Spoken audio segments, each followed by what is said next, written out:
I'm here to eat the most extraordinary steak on earth.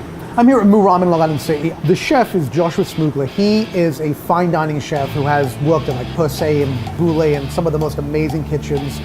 Now, most American steaks are dry aged for 28 days. What's going on here is sort of next level steak. It's A5 grade 12 Wagyu. It's now at 400 days. It's steak that would have been thousands of dollars if it wasn't dry aged. I can't imagine what it's going to taste like, so we're about to find out.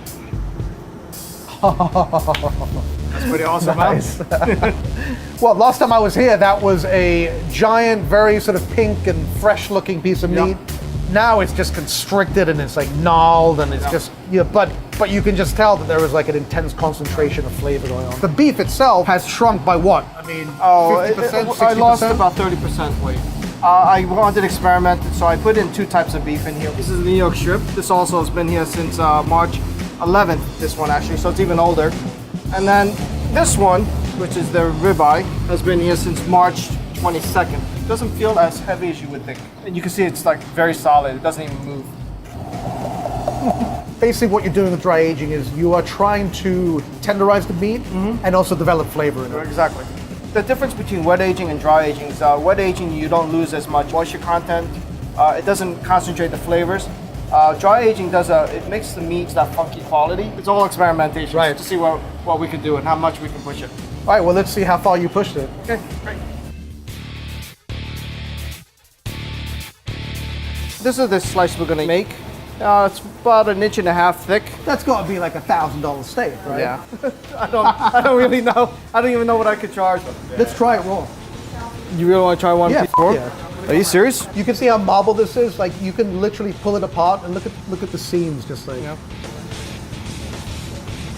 Wow. It's like cheese. It's like charcuterie. It's a very, very unusual But thing. it's very different to American beef. But Right. when it gets that age, it becomes like an amaretto or something in terms of like that intensity. There is a strong like apricot flavor. I'm ready to try this cooked.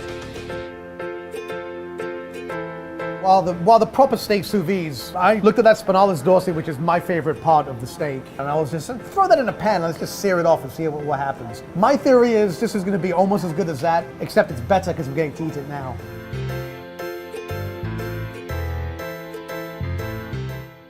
Oh my God, that's unbelievably good. That's pretty spectacular. The flavor is so, Well, the fat, you could just, it coats your entire palate, right? Yeah. Your whole mouth is coated with that sort of furry, funky flavor.